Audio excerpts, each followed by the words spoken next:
Tuesday, the 24th. Just got off the phone with my oldest son, James. It's funny, he commented on the video I did last night, and four of you guys out there commented on it, and one asked a question about the strings and the amp and all that I use. It was my oldest son. I didn't know it, because I'll go on a video, and if any of you out there comment or say something nice, I'll say thanks, man, or whatever. But I just did all that to those comments today, and I just X'd out of it, and I came upstairs and, you know, made the wife something to eat, and fed the dog and took her out and all that. So anyways, just for the sake of, some people have asked the question in the past, I'm using, in fact, my oldest son that commented on the video from last night. He's the one that gave me this amp a few years ago. Vibro Champ XD vintage modified tube amplifier, and he put a Celestion in it. I think it's just an 8-inch speaker. It's got 16 voices on here. I had one guy comment on one of my videos, because I put it on a nasty, distorty, ratty ass sounding. I don't care that much about my tone right now. I'm just doing videos to teach you guys, share how I create, and just to, you know, always urging people to learn your diatonic and pentatonic on the whole fretboard. Then when you start creating chord progressions, you know, like whatever.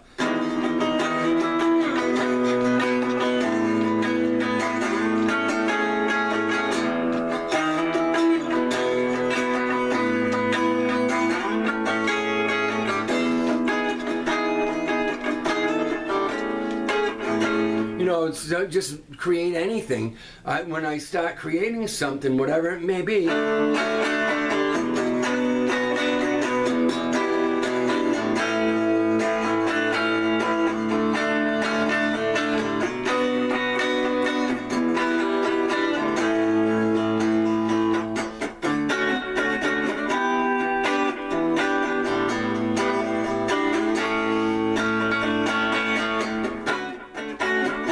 whatever.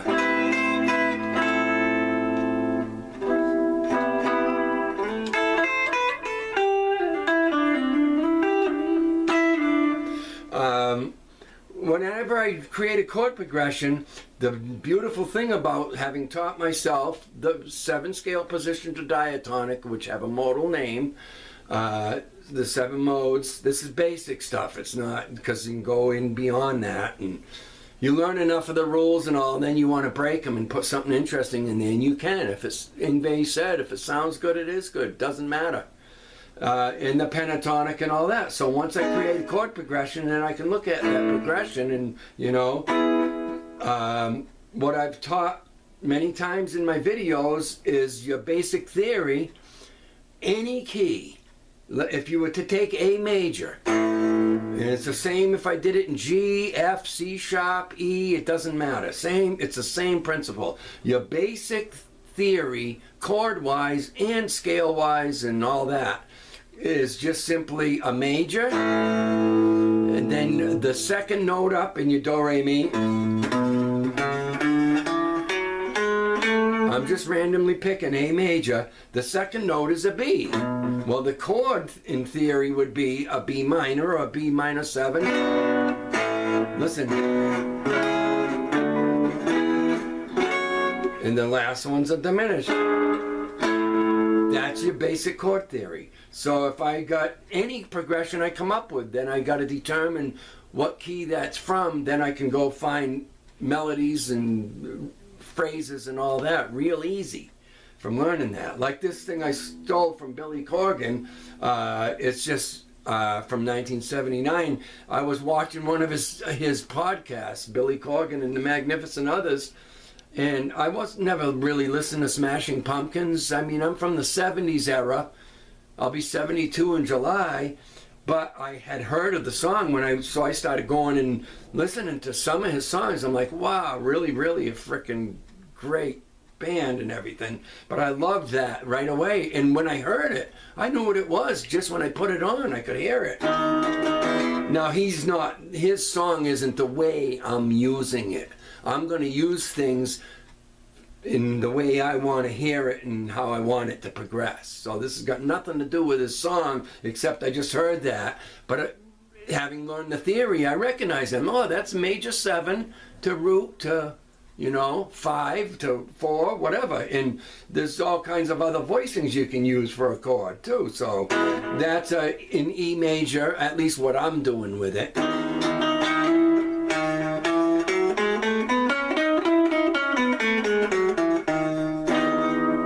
So you could say, now I told you in A, the major, minor, minor, major, major, minor, diminished, back to the major. Same thing with any key, so I could go back the other way. If I took an E bar chord, then and I went descended with it, and now you find all kinds, voices of an E major is unlimited. You could take a triad.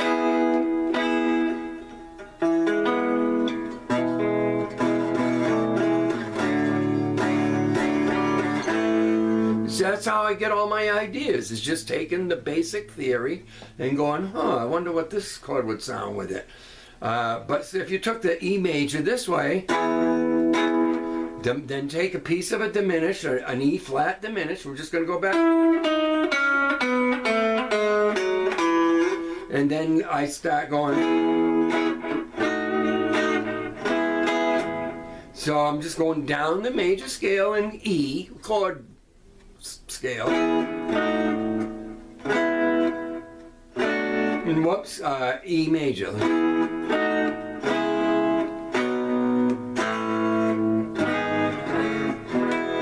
and then I come up with stuff like this.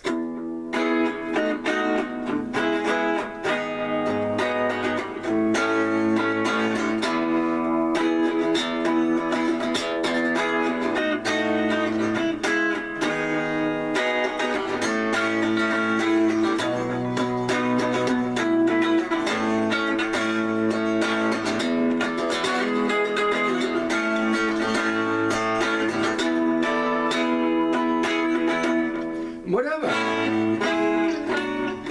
So that's and that's one of my pieces. It's not exactly how it's played. I'm not going to play exactly what's going to be on the record, but I just showing you. I love to teach and do videos, not perform. Right now, when I got finished pieces, I'll perform. How cool is that, right? I'm bending the strings a little bit because I pressed down too hard a little bit. That I'm trying to overcompensate because of this hurting and the numbness in my hand.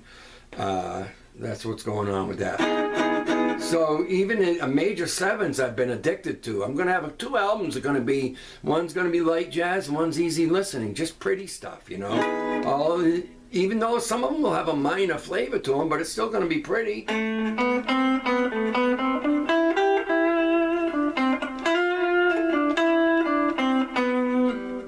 Yeah, I got one that, this might be on the metal CD, because it's weird. And I just noodle around with shit, like I said, and I started going.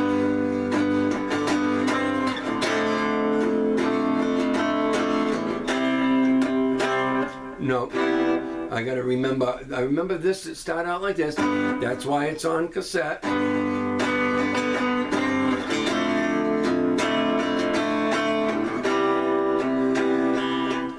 Let me think. Whatever, yeah, but this part, how cool is that?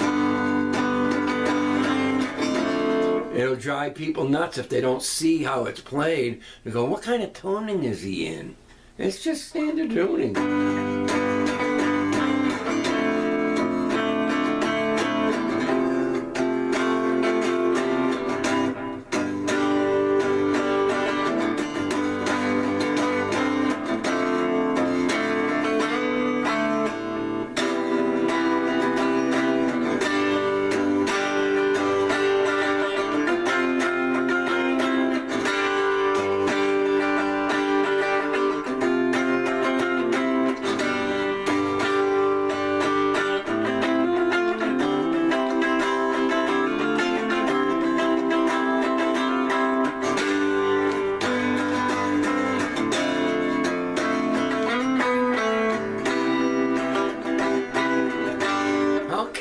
is that. Now that could build up and I could switch it to like voice 14 and ruin that beautiful piece and have it start out clean and then go on to the dirt.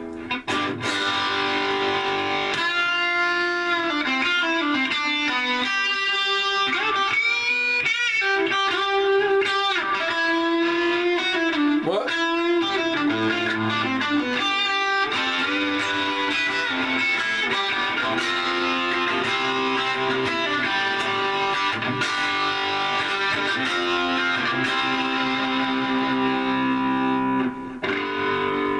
Anyways, back to the 10. And a lot of the stuff's going to have dynamics in it like that. That'll build up. It all depends what I pick for a drum beat for it. And, you know, there may be some flute in there for crying out loud. And it'll be all this like starting out with this pretty, oh, that's kind of somber, but it's kind of feels good. And then all of a sudden, you know, that's what it's all about, ain't it? You know. So I played this one earlier. I'm just teaching and blabbing with you all, just hanging out with you. Always urging you to learn to take your do, re, mi and learn those scales, you know. So if I was doing with that E major.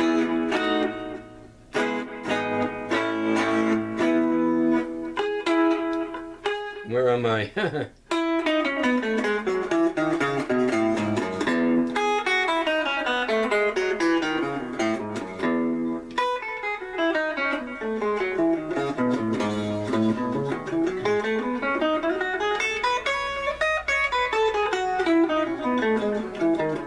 I haven't done these in forever, so you can see me like trying to play them.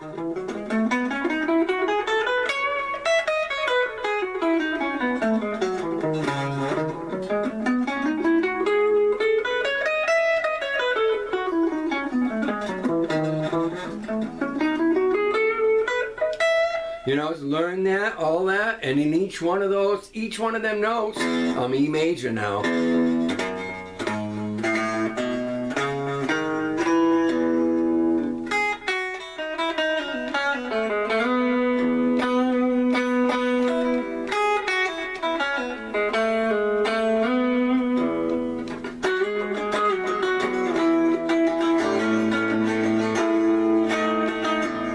Now see this? That's an interesting, but that's just an A with that E note in here, not the root. Droning the A, another A, the A's major third. So the mode that when you're in the key of E major with A is Lydian.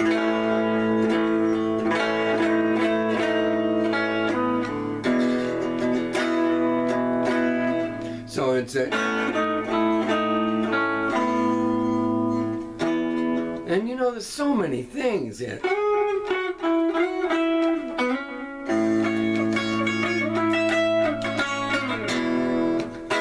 It's priceless to learn your do, re, mi. All the dark stuff and everything's in there. Phrygian mode, you know, if I took E major, for example, and I put it on dirty, nasty rat sounding, you know, if I took and played out of the G sharp, say, block of E major.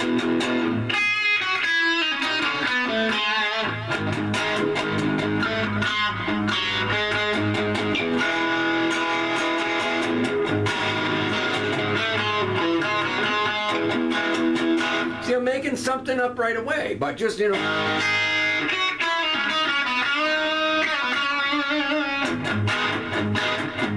Just playing anywhere on the fretboard if I wanted to play to that chord and think Phrygian, you know, then I just would stay in E major and go anywhere I want and play. Just don't bring it to a major resolve. Keep it on the tension side.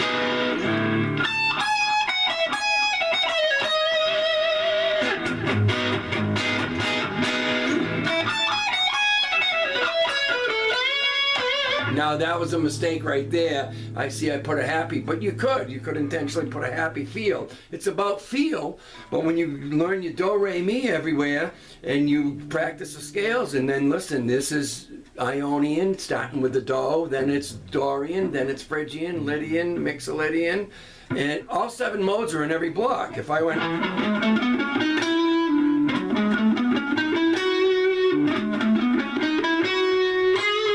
You know what I mean? You just go up one note. Think of the sound.